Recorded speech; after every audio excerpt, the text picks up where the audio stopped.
Bem-vindos à fantástica fábrica do cérebro infantil.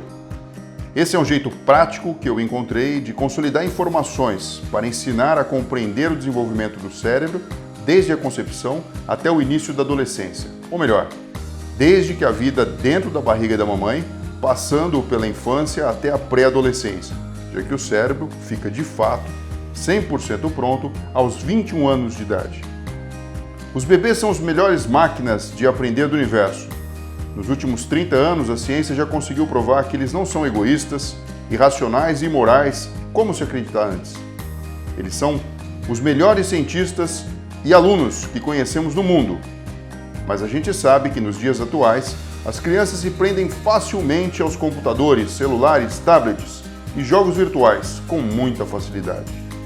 E todo mundo imagina os impactos disso na formação do cérebro. Mas esse não é um problema só deles, é nosso, dos adultos também. Que na vida corrida acabamos deixando que eles estejam mais à frente das telas, até pela nossa necessidade de trabalhar e de cuidar tudo o que a vida adulta necessita. Ou seja, esse é um problema bilateral. Mas precisamos ajudar a fabricar cérebros melhores. Um cérebro, para ser fabricado, depende 50% da genética, que é adquirida dos pais. E isso a gente não pode mudar. Mas também os outros 50% através da forma que vivemos, ou seja, do estilo de vida apresentado e adotado pela criança. Então, alimentação conta? Conta sim. Atividade física conta? Sim. Sono reparador? Conta demais. Mas a forma que nos relacionamos com o mundo e com as pessoas contam ainda mais nessa fantástica fábrica do cérebro infantil. Vamos imaginar que dentro da cabeça das crianças existe uma grande fábrica. Toda a administração da fábrica fica bem dentro do crânio, mais precisamente no cérebro. E é o cérebro que controla os movimentos voluntários e involuntários do corpo humano.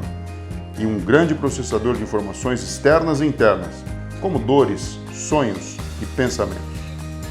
Ele é que vai tomar decisões que vão impactar diretamente na rotina e nas atitudes.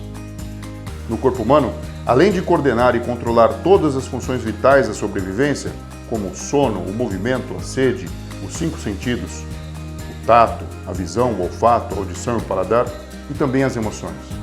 O cérebro transmite, a partir de estímulos elétricos, toda a informação necessária para o funcionamento das várias partes que constituem o nosso organismo. Na nossa fantástica fábrica, o cérebro deve executar sua função em perfeita sintonia entre todos os outros membros. Mas ele não funciona de graça. Ele precisa de muita energia para funcionar. Ele precisa de oxigênio, que a gente dá para ele quando respira, e de nutrientes, que a gente dá para ele quando come. Além disso, ele tem 2 lados que se chamam hemisférios, o direito e o esquerdo, e 5 partes em cada um deles, os lobos, que ficam de cada um dos lados. O que gruda os 2 lados do cérebro é o corpo caloso, um grupo de fibras que leva informação de um lado para o outro. E isso tudo começa a ser moldado e fabricado desde que o bebê está dentro da barriga da mãe. Imagina uma folha de papel que se enrola feito um canudinho. É bem isso que no começo, depois de 2 semanas que a vida do bebê começa na barriga da mãe, é desse jeito que se forma o que chamamos de tubo neural, que vai se desenvolvendo e na ponta dele, onde será a cabeça do neném, se divide em 2 lados, direito e esquerdo, e vai sofrendo dobrinhas até virar o cérebro completo. De um jeito resumido, ficando bem fácil de entender, o cérebro se divide em lobo frontal, e é nele que está a nossa consciência, nosso juízo e criatividade. É nele também que manda todos os músculos do corpo para a gente conseguir fazer todos os nossos movimentos. O lobo temporal é responsável pela nossa audição, pela interpretação dos sons que ouvimos e captamos, e também pela memorização das coisas. Lobo parietal é por ele que sentimos coisas através do tato. Lobo occipital é com ele que a gente enxerga e que a visão é formada. Lobo ínsula é nele que existe a comunicação entre o que sentimos e as nossas emoções. Existe um excesso de comunicação entre os neurônios no começo da vida, e essas conexões são as sinapses.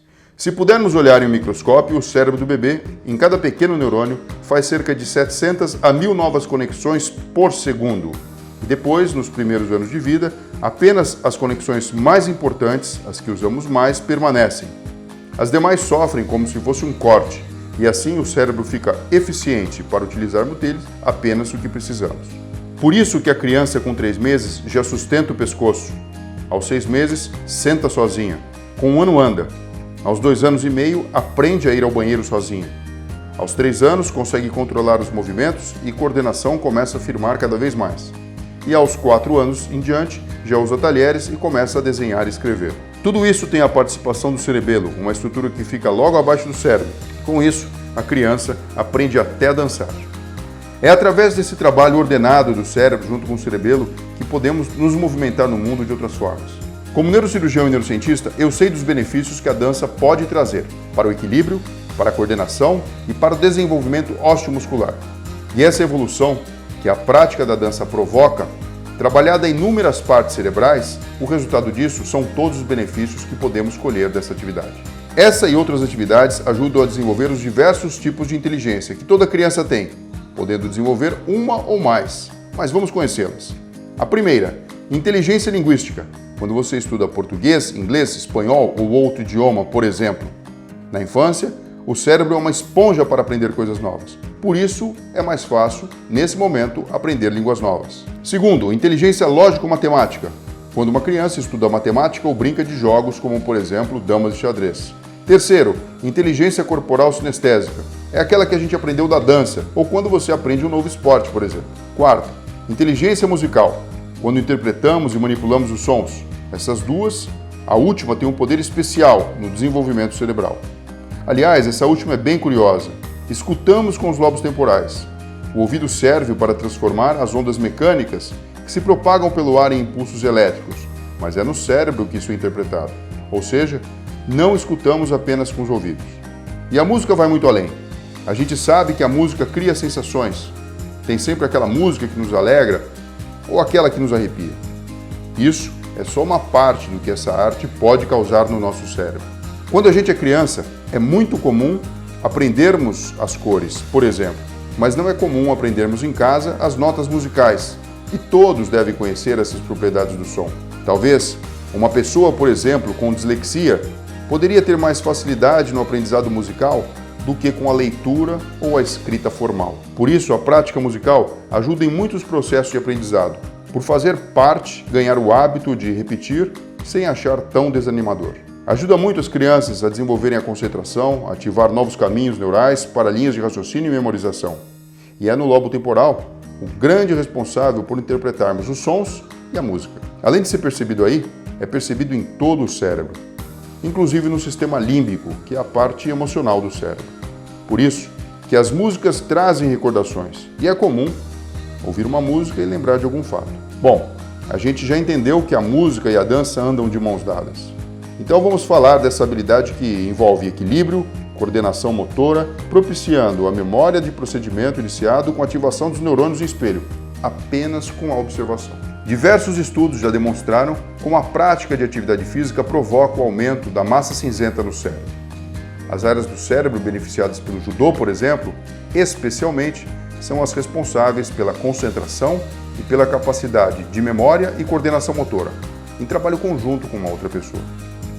Com isso, além dos benefícios que o esporte traz para os atletas, o judô também se tornou uma excelente opção para contribuir com o desenvolvimento de crianças com TDAH, transtorno de déficit de atenção e hiperatividade. O impacto dessa arte marcial no cérebro das crianças contribui para que elas tenham uma formação neurológica mais sadia. Fisicamente falando, crianças, jovens e adolescentes que praticam esse esporte têm um autoconhecimento físico muito maior, contribuindo para conhecerem melhor o seu próprio corpo, força e suas limitações.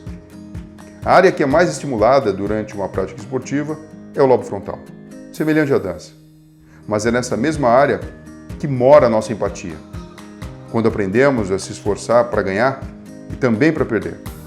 Também é uma forma das crianças com um transtorno do espectro autista exercitarem a empatia. Além disso, criança ativa normalmente tem autoestima elevada e não tem receio de se arriscar para aprender mais.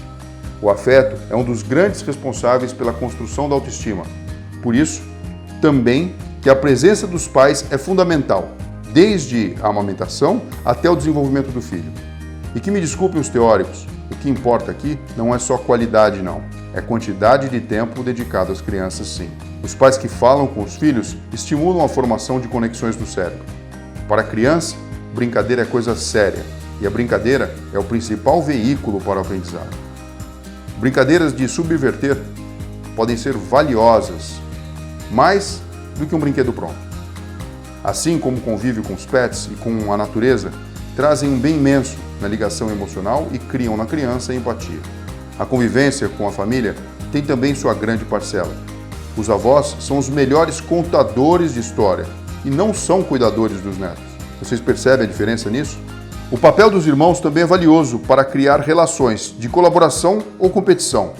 E tá tudo bem. E daí vem a questão das birras, que muitas vezes representam o processo de separação das crianças com os pais, que dão origem às vontades próprias. E isso é válido.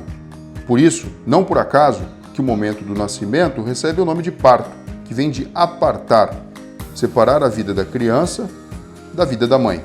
E talvez todos esses momentos que sejam difíceis, que a gente acaba fazendo a vontade deles, muitas vezes são negligenciados. E as telas também corroboram para que esse processo não aconteça da forma saudável, como forma de minimizar a dor das crianças nesses e noutros momentos, que na verdade representam um momento de amadurecimento mental. E assim, entendendo de tudo isso, sabemos que as telas também ensinam as crianças, já que criança aprende pelo convívio, e quando elas dormem, memorizam tudo o que aprenderam naquele dia, tudo de bom e tudo de nem tão bom assim também. Eu quero lembrar aqui de um provérbio chinês, que diz o seguinte: os pais são os melhores professores para seus filhos.